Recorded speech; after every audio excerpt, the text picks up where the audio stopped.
Hello and welcome to another episode on the Stretch Street podcast. This is your host, the energetic EJ. How you doing? How are you doing? I hope you're fine. I hope you had a great week and you're looking forward to an amazing weekend. Whew, I know sometimes the week goes so fast and you're like, oh my God, did I just not wake up on Sunday and it's already Friday? I know. I know. And especially for those of you who work from home, where, sometimes you don't even know the difference between what day and what day. You're like, oh my God, did I not just say Sunday? And it's already another weekend? Yes, yes, yes. But, anyways, I hope that your week has been as productive as mine because, that is one of the blessings of also, working from home. If you have the right tools, the right circles, the right platforms, then you can actually pump in a lot of things within your week, within your schedule, and you're able to get a lot of work done. And that is empowering when you look at your schedule, your to do list, and your week, and you see that, oh my God, I really did well this week. Yay. But of course, it doesn't always happen that way. There are those weeks that you just want to sleep. Like, today, I just don't feel like doing anything. I know those days. They're so familiar, right? And on those days, you just know that you keep like lazying around, doing nothing. And in your head, there's that conversation going on like, you're supposed to do this, right? And I'm like, yeah, I know. I'm just going to do it later. And then later becomes 1 hour later, 6 hours later, 2 days later. Oh my God. I know these things. Of course, I'm human like you. Anyways, whichever category you fall into this particular week, I do hope that you're able to find solace and comfort in yourself and in the tiny little progress that you've made so far. And then determine and say, you know what?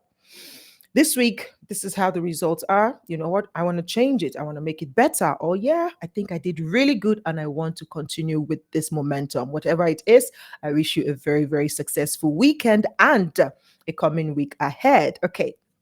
This is the Stretch Street podcast. You already know how we do it here, right? We share stretch stories. And why? Because we want to draw out life lessons.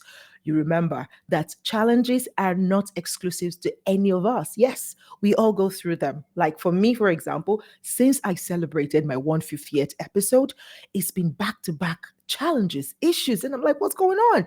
But guess what? I am of the opinion that, life is trying to try me out and say, yeah, 150 episode. Yeah, you think you're all that? I'm gonna show you. And I'm like, hey, bring it on. I'm a fight.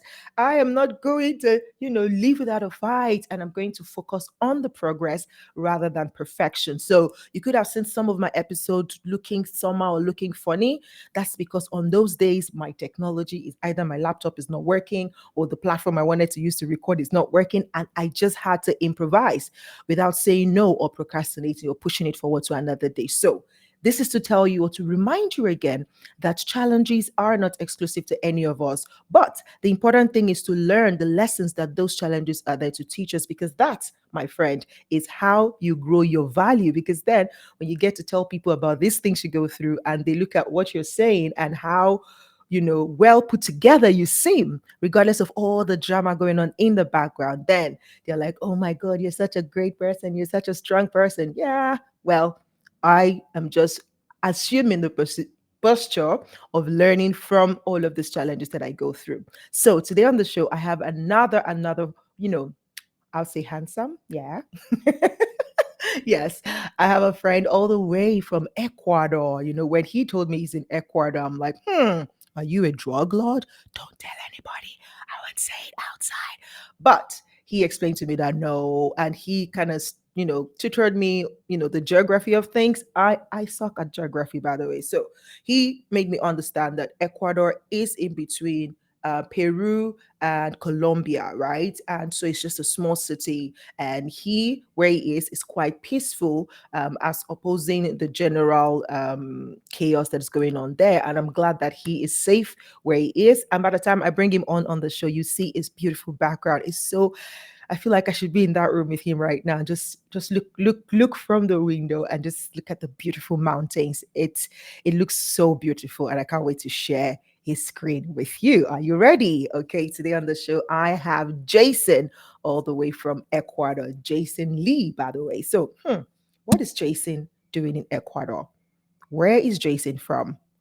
What does he do? What is his stretch story? And what are the life lessons that he has learned from his journey so far? This and many more are what we're going to be having a conversation around on the show today. So grab your cup of tea, your cup of coffee, your bottle of water, and let us get to meet Jason, hear his story, and learn from his lessons as well. Don't go anywhere. I will be right back with my guests.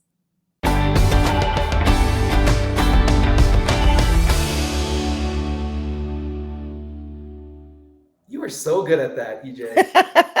Thank Good for you. you.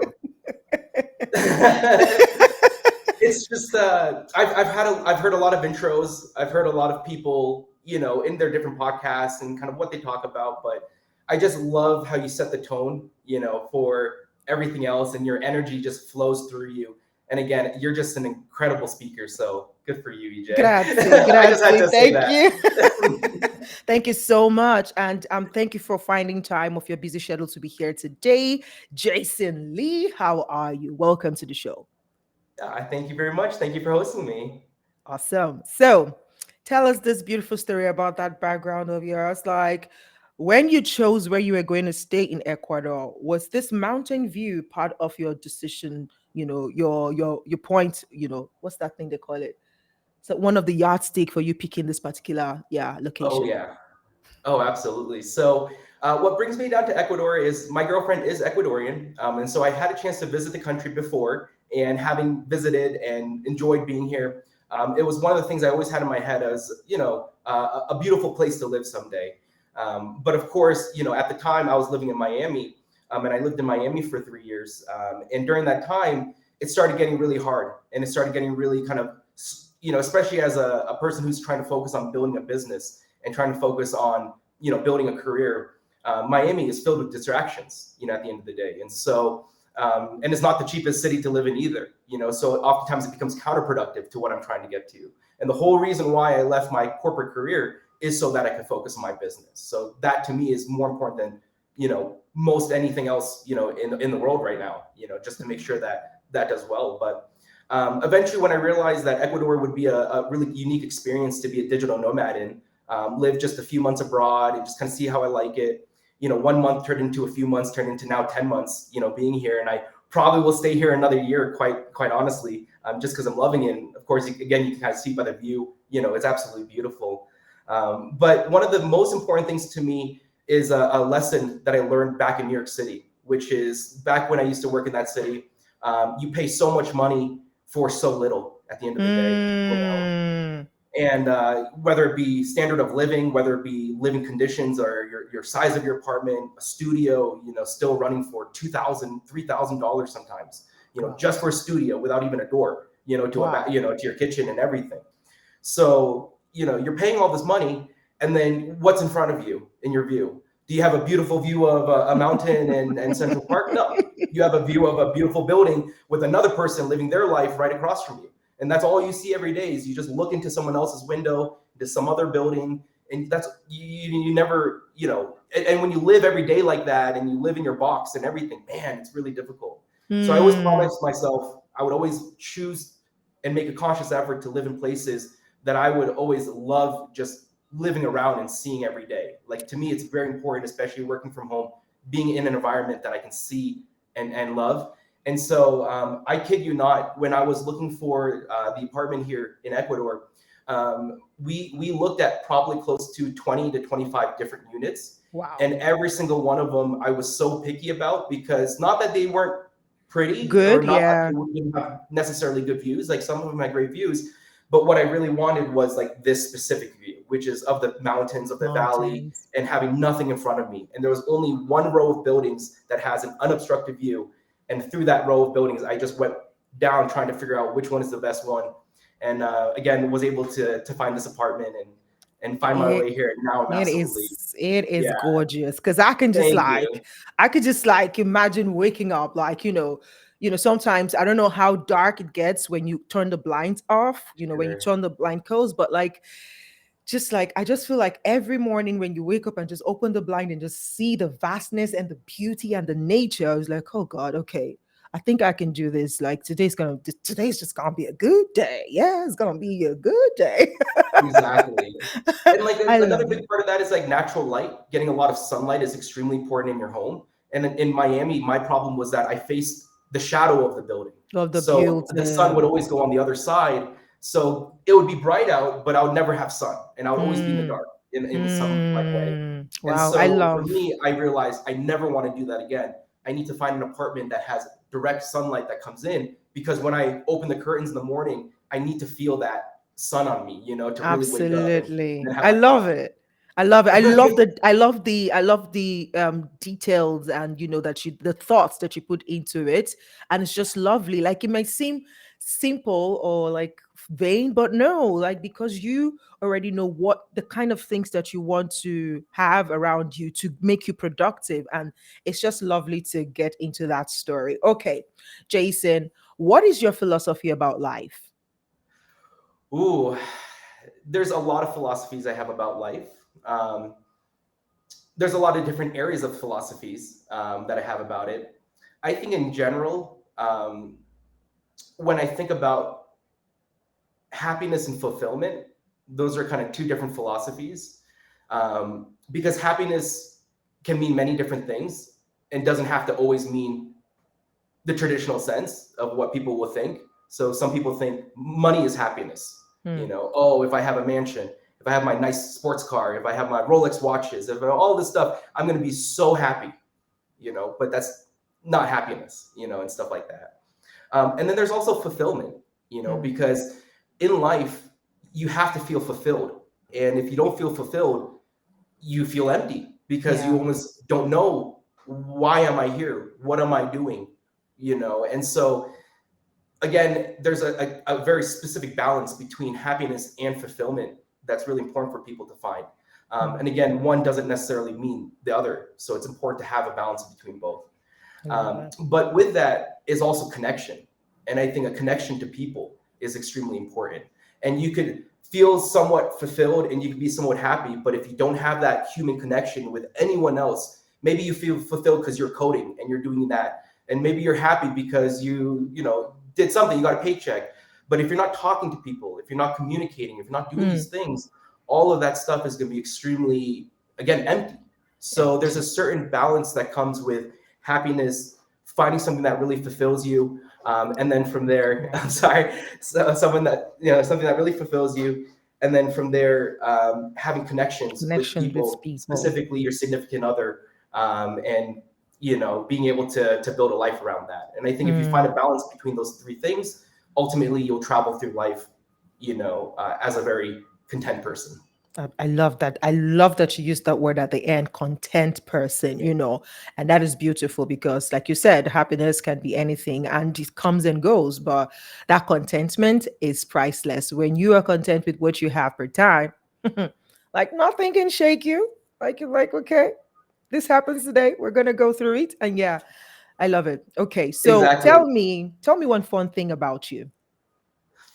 Um, one fun thing about me is that I've traveled a lot around the world, and Ooh, I've lived in a lot of places around the world. So that's why for me, it's not so scary to live in a different place where I don't know anyone and have no friends or anything like that. And a little of my history, I was born in New Hampshire, in a very small town. I was maybe one of three Asians total in my entire school. So I grew up with, in a lot of ways, a lot of adversity, being the very odd one out, odd one kind of out. thing. Mm, But through that grew a lot and eventually worked my way to New York, where I went to school and then I graduated and worked in New York City and worked there for 3 years. And then after that, I moved my way down to North Carolina and lived in Raleigh, North Carolina for about 3 years. I moved down to Miami, lived there for about 3 years. And then now I'm down in Ecuador and I've been here for about a year. But again, so are we waiting for another 3 years in Ecuador? we may. I just applied for my temporary residence visa, so I'll at least be able to stay as long as a few years. That's I think it's 2 years awesome. that I'll be able to stay longer if I want. But That's awesome. um, the biggest thing for me is I think it's so incredibly important to live in other areas and other places and experience different ways of life because how you live in New York is different from how you live in North Carolina, which is how you Absolutely. live different in Florida, which is how you live different in Ecuador. And Hmm. I've also had a chance to live in London for 3 months, and I've had a chance to live in Virginia for 3 months, and all these different things. And so, at the end of the day, it's you really grow a lot as a human when you put yourself in these very uncomfortable situations. And Yeah. that's really the beauty of life, is when you become so complacent. And complacent is different from content, right? Complacent Hmm. is just like throwing your hands up in the air and like just saying it is what it is, and there's nothing I can do about it. That's complacent, and that's not good. That's not healthy. But most people who stay living in the same place, in the same town for their whole lives and never get a chance to really explore, oftentimes fall into that trap of complacency, but it doesn't do them Mm. good. Whereas whenever you get out of your comfort zone and you go somewhere new and you travel somewhere new and you experience something new and everything, you realize how capable you are as a human being when Mm. you can rely on yourself to get around and survive, and you don't need anyone else around, and you're doing it, and you're getting by. That confidence that you grow in yourself, again, creates character, and it creates your personality and creates everything else. So for me, Absolutely. I'm a world traveler, and I'm always going to be a world traveler. I love it.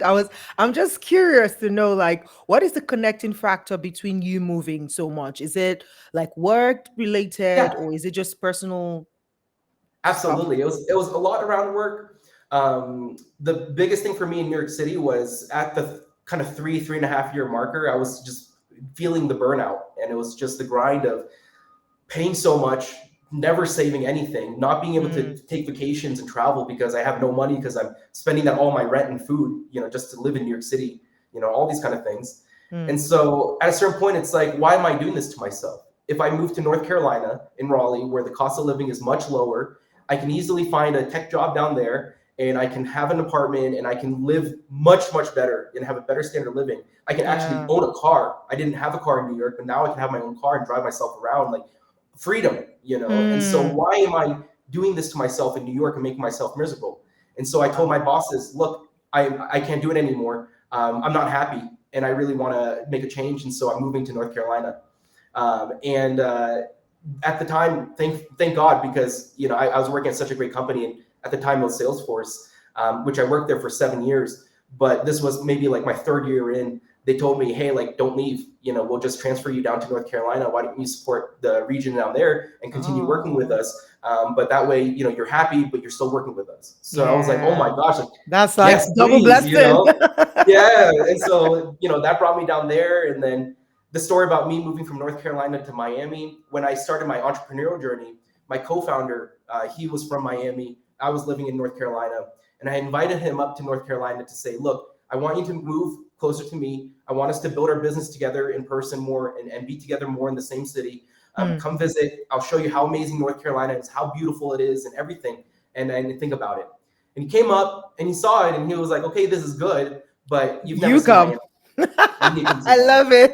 And so I went down, and that time after that weekend, I was just like, yep, I guess I'm going to move down here instead. And so then I transitioned down there. So yeah. Wow, that is so beautiful. Like, I feel like you have such a rich experience, and that is beautiful. So, I am confident that your stretch story is going to be interesting, and we're going to take it that way. When you said tech, I said, yes, that's the segue into the next question, which is, exploring who you are, what you do, and all of that. Now, I know that you are building the number one platform to help creators earn MRR, which is monthly recurring revenue, with Discord. And so far you have generated $4.8 million in revenue in 4 years for your business. Now, my question is, why did you pick Discord of all the platforms to pick? Yes. So um, the way that I look at social media platforms, there's really two types of platforms that they fall into. Hmm. You have an audience-based platform, something like Twitter, Instagram, TikTok, where it's one to many. You post to millions of people out there, out into the ether, and it's an audience-based platform. Hmm. But then you have community-based platforms, things like Twitch, things like private Facebook groups, Please. things like Discord, and Slack, and these kind of things.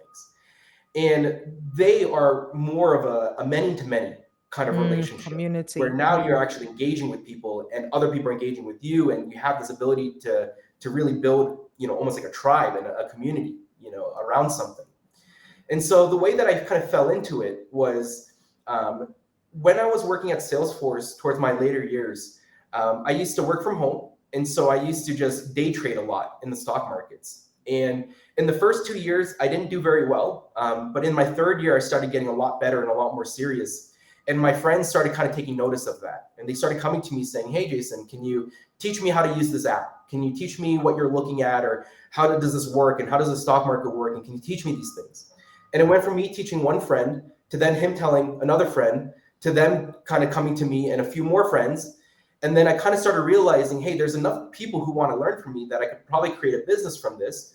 But I also need to figure out a way, though, to scale myself, because right now I'm just texting everyone one-on-one, and I'm answering the same questions and teaching the same things. And Multiple times. it's read multiple times, and it's not scalable that way. So I took to Instagram, and I created an OptionsSwing, or I created an Instagram account called OptionsSwing.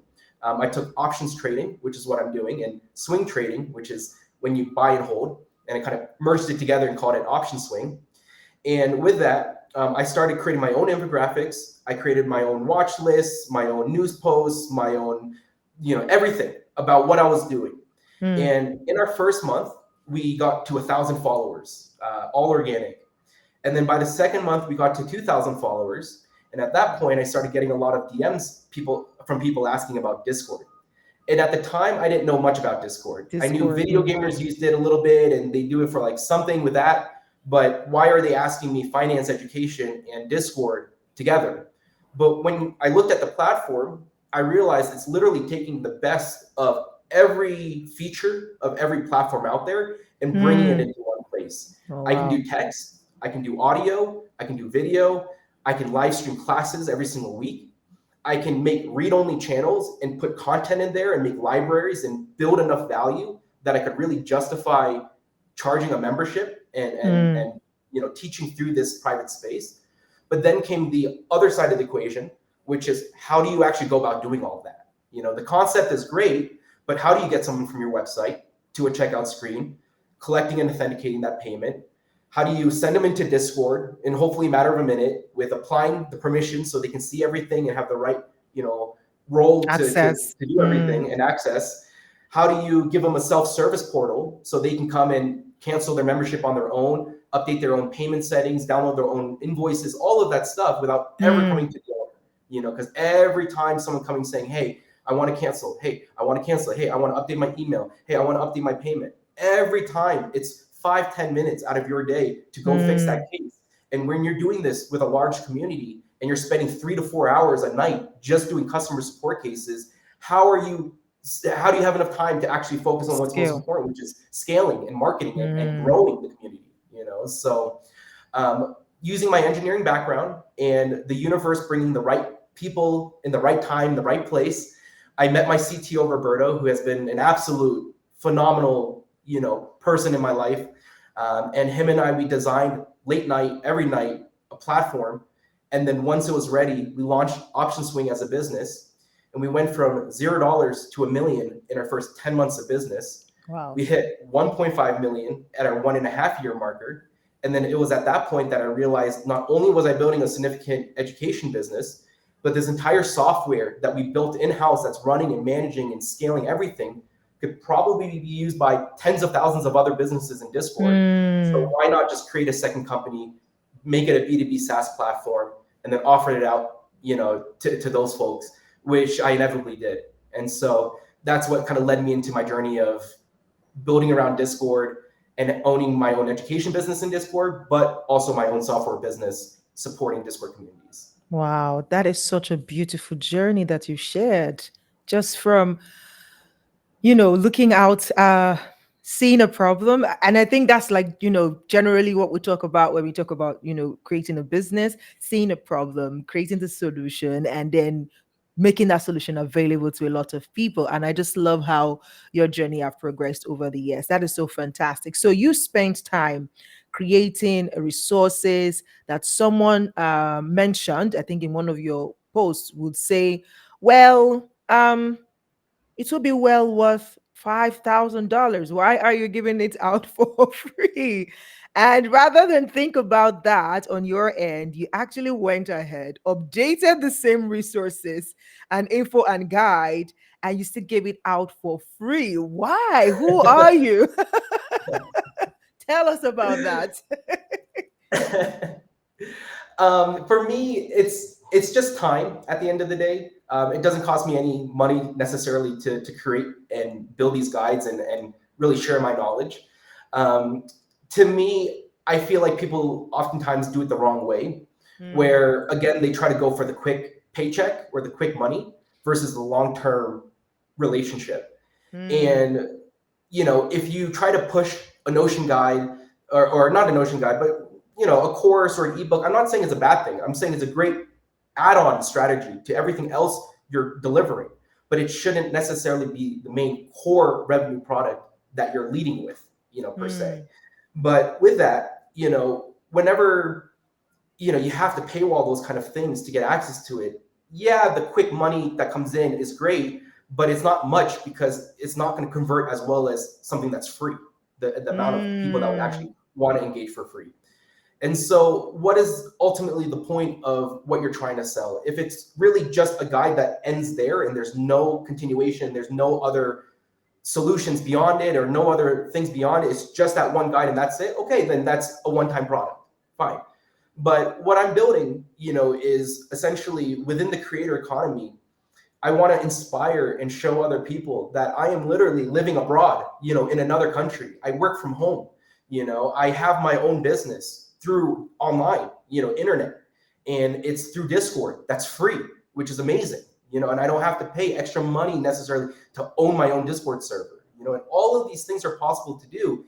And it all came because I just had a passion for educating. And mm, because of that passion of educating, and I already saw the natural progression of a few people wanting to learn more and a few more people wanting to learn more, and then finding a way for me to get my information out even more so more people would want to keep coming and learning from me. And then from there, eventually bringing it into a private space where I can live stream classes every single week. Like that was, kind of the progression.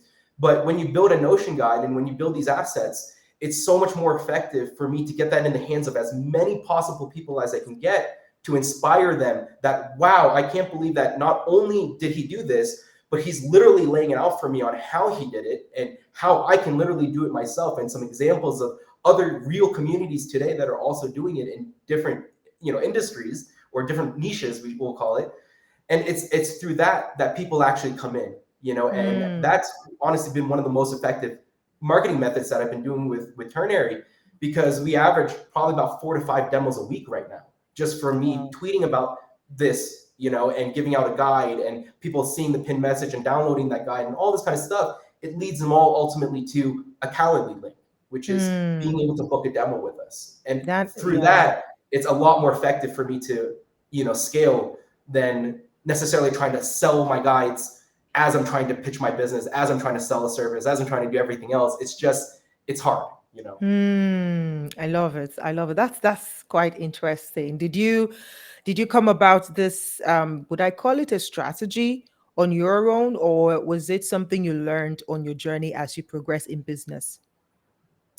It's something that I've always had a natural understanding for. Hmm. I can't specifically point to someone that ever taught me this, that this is the way you need to market and this is the way you need to do it. Yeah. But from a foundational aspect, value is what sells.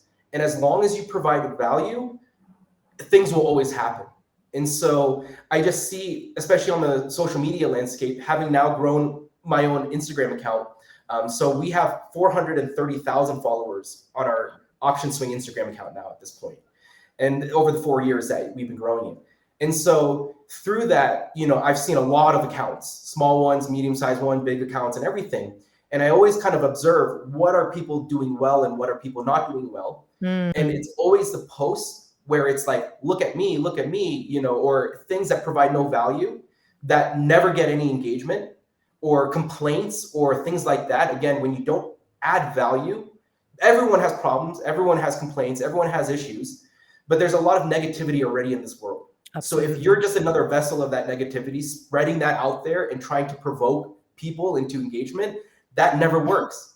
Whereas if you Mm, just provide pure value, pure knowledge, things that you've learned, that many people may not know yet, all these different things, that literally will attract more people to you, than anything else you could possibly do. No matter absolutely. how many resumes you post out there, no matter how many things you do, whatever if you don't provide any value, you'll never get anywhere. But the people who are Mm. silently providing the most value always end up doing really well. Absolutely. I love it. I love, love, love, love, love it. Okay. So, on your journey to building and getting these beautiful results, strategies, things that, where I feel like you're waking up every morning, you're like, yeah, I might not be where I want to be yet, but I'm so grateful for where I am right now. What are some challenges that you have experienced, and what life lessons have you taken away from those challenges? Yeah, I have a really like impactful moment in my life that really helped me recalibrate how I look at my problems, in my life. And that came by way of me at the time, maybe 4 or 5 months in to my startup that I was building with OptionsSwing, and me balancing my full-time work at Salesforce. And because at the time I was working with our enterprise customers, our largest retail accounts, things like Burger King and Subway and some of these really, really large, corporations, Corporations. Hmm. I have to be on my game. I can't be messing up. I can't be, missing things. I can't be like I have to do my work on the Salesforce front to what's expected, because of the level that I was, at. But at the same time, I have this startup rapidly growing, and at the time, as I mentioned earlier, we went from 0 to 1 million in 10 months. Hmm. So at our 5, 6 month point, we were rapidly growing. And I'm trying to figure out, how do I balance what's exploding on one hand, which I really love, and what I've always wanted was my own business. And this is literally happening. At the same time, the safety and security that Salesforce is providing me, the salary, the benefits, the health, insurance, everything, that they're doing for me. Hmm. And so there became a point where not only was I not sleeping very well, not only was discord in my business bringing me tremendous amount of stress, but I started having physical illness from it, in the sense Wow. of actually like having body sweats at nighttime. So what would happen is Wow. I would go to bed. First and foremost, I have what I would consider almost PTSD from the notification sound of Discord. I actually have Discord Wow. notifications muted in terms of the alert, because back in those days, every time I hear that bleep, bleep, like kind of sound, or that bleep sound, I immediately wake up and I immediately just have to Mm, go to my computer and check the message and answer. And it was a very, very unhealthy intense. relationship, Wow. but I couldn't not see what the DM was, or the message was, or what did someone need, or what happened, or something. So I was super stressed, and I wasn't getting sleep that way. And the other thing was that I would have the air conditioning on, I would have the fan on, I would take the blankets off the bed, and I would lay there and I'd sleep. But in the morning, every single morning, I was waking up in a giant pool of sweat. And every single day, I felt like I wasn't sleeping and I wasn't getting rest. And yet I would have to wake up at 8 in the morning, or probably even earlier than that, start my day, get ready, start doing stuff with my personal business first. And then as soon as that's done, I can hop over and start doing the Salesforce calls that I have to get onto. And then that's my day, and that's Monday through Sunday, essentially. And so there became a Friday where I was like, enough is enough. I'm literally going to turn off everything. I'm literally just going to sit by myself, because I used to have a lot of distractions. I would distract myself with just hanging out with friends all the time, just all these things, so that I don't have to think about everything else going on in a lot of ways. And it was at that time when, on that Friday, I was like, I'm just going to sit there with my dog. I'm going to sit and just literally not talk to anyone, not use my phone, not do anything, and just chill, and just put on some music, turn down the lights, and just relax, and just try to have like a good, like calming Friday, and try to get to bed early. And the problem about that is, when you're sitting by yourself in a room, you start to have your thoughts, and you start to get in your head. And I'm starting to have this like anxious feeling, and I'm starting to feel like, not good. And I'm like, nope, nope, let me change the music. Maybe it's the music that's not making me feel good. Okay, let me make myself a drink. Like, maybe I just need to loosen up a little, like just everything else to distract myself. But no, that feeling of anxiety and something boiling up in me is starting to come back again, come back again. And I'm like, okay, I surrendered. I need to just sit down with my thoughts and actually just figure out Deal what's with going on, it. what's wrong with me right now. And so I had a whiteboard that I was using to always, whiteboard everything. And so I Process. erased all of it. and I am an analytical person, naturally. And so I made three columns, and I kind of categorized my problems into three different ways. The first category being problems that I have no control over, that I Mm, need to just get rid of and let go. So one example is like I'm 5'8", and let's pretend I really wish I was 6 feet. Obviously I'm not going to grow, and I'm not going to be 6 feet. So that's one of those things where I just need to let that go, and move on with my life. The second column was problems that I had where if I just continued working hard and being patient, they would resolve themselves over time. So an example of mm. that could be something like credit card debt. If you rack up credit card debt, you know what you need to do. You need to stop spending. You need to start paying back more than you owe, and you need to be consistent with it, and you will eventually pay it down. But if you don't do it, you will only dig Keep yourself a piling bigger up. and bigger hole, and only Mm, explode bigger. Exactly. So that's problem number two, and I'm writing all these problems in. And then the last problem are problems that I can fix literally today. So, mm. hey, I'm feeling overweight. I can literally go to the gym right now and hop on the treadmill and start working out. There's no excuse for me to blame myself for feeling bad about something that I can change today. And so I started writing down all my problems there. And as I went through this whole exercise and I wrote down all these different things, I realized, you know what? Some of these things that I thought were so bad aren't so bad. Some of these things that I thought were never going to fix itself will fix They're itself if I fixable. just stay patient. And some of these things I need to start doing tomorrow, and stop being procrastinating about it and delaying it. And as soon as I went through that exercise, I kid you not, I was able to start sleeping normally, and I didn't have night sweats after that. And so it's just the power of the mind. I think that's one of the incredible things. I never expected this to happen, never imagined this would ever happen to me. But if you really sit down with your thoughts and really, really spend some time getting to know yourself, because I think a lot of people sometimes ignore They're that afraid voice of sometimes. themselves. Yeah, you can't sit with Yeah. yourself for like 10 minutes. Like, no, no, no, no. Yeah. Who It's like, wants what am this? I doing? No, I have to go distract myself. But that's it's real, but that's why meditation is so important, is because it's a skill, to be able to sit with yourself with your thoughts and, have control over it. Yeah. So good. I'm just imagining. I'm just imagining, the peaceful sleep you had that particular night. So I hope you've been sharing this particular story with others to tell them the power of the mind and, Oh yeah. spending that time. I also like just came into that realization, and it became like very prominent in my consciousness, the fact that it's one of the hardest things to do, thinking about like having conversations with yourself. Like the first time I tried it recently, I'm like, oh my, why is it so difficult to just sit with yourself and just ask yourself like real deep tough questions? Because again, you have the answers, right? But you're like, no, I don't want to have this conversation. And I think it's the Exactly. same thing that happens with other people, and it's actually the more you are able to do it with yourself, the better you get at actually dealing with issues with other people, because then you are more comfortable, more prone, more patient to actually talk through things even when it is difficult, those difficult conversations, like, okay, how are you truly feeling right now? No cap, no judgment. I just really want to know how you're feeling. Like, just express it to me how you're feeling, right? It's easier, when you understand how it is done on yourself, to actually empathize with somebody else. You might have gotten there, but when you see, when you're trying to, when I'm trying to have conversation with somebody, I'm like, just let me, like, can you just articulate how you're feeling? And it's difficult for them. It's easy for me to empathize with them, like, man, you know what, you need to go talk to yourself first, because if you can't articulate it with yourself, it will be difficult for you to communicate it with somebody else. And that is so powerful what you did, and the change that it has just brought. One Do you have one more life lesson that you can share with us as we wrap this up Oh. today?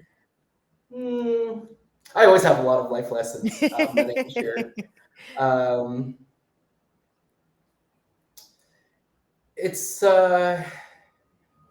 it's one of the other kind of lessons that I've learned in life is I'm a big believer in the universe, in the natural flow of the universe, and that things will always happen when it should, as it should in life. And you can't force things sometimes too. So, And sorry to cut you there. When you say sure. that, like, um, things should happen when like you Sarah. Yeah. How is that different from complacency? Like, okay, it is what it is. Sure.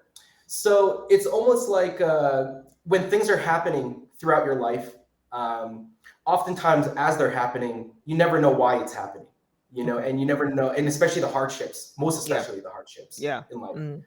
It almost feels like, obviously these are very low points, very tough points. And in those moments, you just feel like, how could this be? Right. Mm. But you always somehow survive. Humanity is great in that way, that you always survive and you always make it through somehow. You always find a way. And as you do that, you get better and you grow and so forth. And you look back and these moments of of times that you thought were just like the absolute worst of why, but through that something beautiful happened and something then was created, all that, and then it created into other things. And I think people have to always remember to be patient in that way, because I think a Mm. lot of people want things so quickly and want things so right now and want to force things to happen, and if it's not happening, then oh, it's a failure, or oh, this is miserable, or Mm. this is really difficult. Whereas if you let the natural order of life kind of progress, and you stay patient, a lot of times, and you work hard, a lot of times things always kind of come out, opportunities out of nowhere, blessings and everything, so Absolutely. I mean, just looking back on my career and everything like that, even with my startups, as much as we've done well and we've been able to generate revenue, it Mm. hasn't been all, peaches and cream Rosy. and everything. Of course, there's moments where I've had to literally skip paychecks, and pay employees instead of myself first, and Mm. it's what you have to do. But when that happens, then you have to take on more stress yourself, because you can't go out and eat as many times, or go buy that thing that you want to go out, or go see the movies, or that kind of stuff. Because again, you have to wait until you get that next paycheck. And again, living like that is extremely difficult, but there's sacrifices that you make, through that. And again, beautiful things happen. People leave, new people come in, new solutions are found, new products are created to help drive more revenue, all these different things. And our business has become what it has become because of all those little hardships of realizing, oh, selling a monthly membership was not enough. So we need to build our own products and start selling Mm. additional products to create multiple streams of revenue.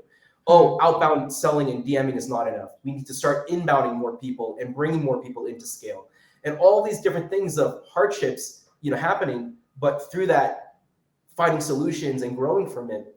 Again, like, everything happens for a reason at the end of the day. Absolutely. It's just how you choose to kind of face it and deal with React it to it. Yeah, or and react respond to to it. Exactly. But it. everything is an opportunity. There's always an opportunity in everything. Absolutely. I love it. Thank you so much, Jason, for your time. Thank you for sharing so beautifully well and taking us into those depths, of ideologies and your journey to where you are today. If you were to speak to a young person, I believe you're in your 30s. Am I correct? Yes. Yes. If you were 34. to 34, ooh, almost getting to the middle. All right. So if you were to speak to a young person who is still at that stage where they're not sure, they have this project, and like probably like you, they also have, this work, and it's like looking like their attention is dragged here or there, and they're at that point where it's like, a lot is happening and they're like feeling like they're losing it. What would your word of comfort be or encouragement be to a young person out there trying to hold it together but feeling like they're tearing apart? What would your word be for them? Fair. First and foremost, I empathize. Having been there myself, I know what it's like and how it feels. And again, living like that is extremely difficult. One of the things that I've learned throughout my life is simplification. Mm. I used to love buying things. I used to love filling my home with things. But every time I moved, I would always get rid of a lot of stuff. I would always get rid of, donate a lot of clothes. I would always, every time, and you always kind of downsize every time you move. And I realized over time, I don't need all those things. These are just, nice to haves. But there's very core things in my life that I really need to have. And those are the things that I need to really build around. And so I learned that by moving from New York and downsizing to North Carolina in terms of less stuff, North Carolina down to Miami, less stuff, Miami down to Ecuador, less stuff. But as I simplified my life, I learned that it was a lot easier to control a lot of things because a lot of the problems that stem from most things in our lives is money. And at the end of the day, the need for money. And what drives that need for money? Spending. And spending, whether it be Mm, on food, on travel, on home, on clothes, on commodities, on nice to haves, on all these things. And so, in a lot of ways, when your life is stretched, you know, oftentimes because of so many different things that you may be in or trying to do at the same time or what have you, that, you know, I think they say like the saying is like a jack of all trades is a master of none, but like, and I forget the second part of it, it's better than the master of one. but yeah, but it's still like better than a master of one and stuff like that. But Yeah. at the same time, like I do believe that it's good to be a jack of all trades, but if you're never quite proficient in any one area, if you're always Like just okay at average. everything, it's hard. But if you Mm, simplify it and you really focus and hone in on certain threads that are in your life that you can really grasp onto and really make something of, mm, that is a lot more important, and getting rid of all the extra things that you don't need to necessarily focus on. I think that simplification really helps recalibrate and reorganizes people's lives to realize these things I realize I shouldn't be worrying or doing because they're not contributing as much value. And mm, these things I really should be doing a lot more of because they're contributing the most value. And one more quick example of this is a common like business kind of mm. lesson or law, where in most businesses 20% of whatever product or service creates about 80% of the revenue for the business, right? And so that alone shows you that really a small amount produces the most to begin with. And that's where a lot of times people need to focus. And so a lot of these businesses will ultimately end up cutting out 80% of the rest of the things to focus on the 20% and end up doing a lot better because they're focusing on what they do the best. And so, yeah, I think that to me is really important in terms of simplification and kind of looking at their lives and trying to figure out, is there a way to simplify it better?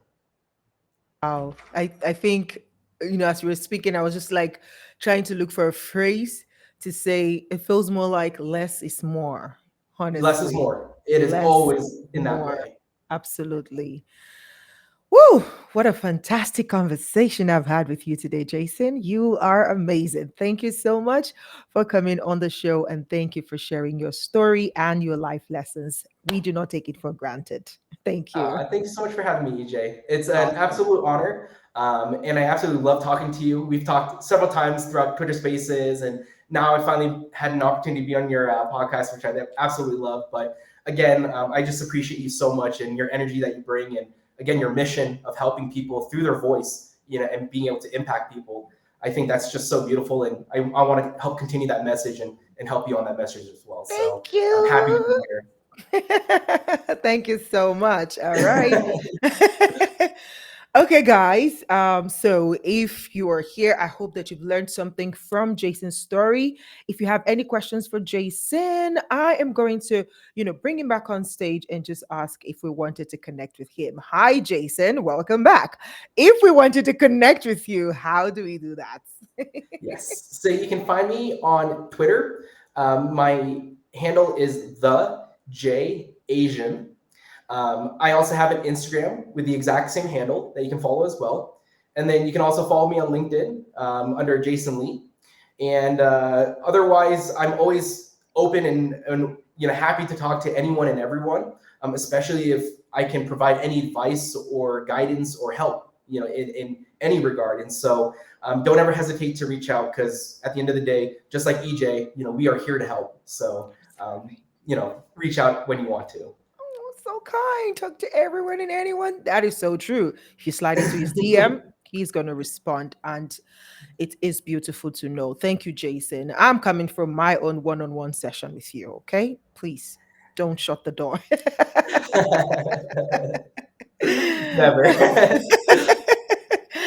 All right. So, guys, thank you so much for being a part of the show today. Until I come your way again next week with another story, remember, I would always remind you challenges, you're not the one. the only one going through them. But please, as you go through those challenges, just take a posture like, what is this here to teach me? Why is this happening? Not why, as in why is this happening? Why am I a victim? No, you're not a victim because it's happening for you and not to you. All right. But ask yourself, what exactly do I need to learn through this challenge, through this experience? And, open your eyes to those lessons and imbibe those lessons. And I can assure you that tomorrow, when you're telling your story to the next person, they'll be able to glean some thread of inspiration, of hope from your story. Okay. If you're not yet subscribed to this YouTube channel, I don't know what you're waiting for. Click the subscribe button right now and do turn on the notification so that you are alerted every time I put out a new content. And if you're listening to this on any of the podcasting platforms, please do well to rate this podcast there. Also, share with your friends and family. And please, please, please, please, please, I crave your support. You can, support me by clicking on the link around this, podcast, whether the audio or the video, on the link that says buy me a coffee. It's just $5 for a cup. By the time, your support is going to help me create more content, get better gadgets. Some of my gadgets have just been they've been stretching me the last couple of weeks, but I refuse to give up. I'm just going to show up, whether perfect or not. So, your support is going to go a long way to help me mitigate around some of these challenges. But thank you so much for being here today. Till I come your way again next week. This is the energetic EJ, one and only. See you next week. Bye.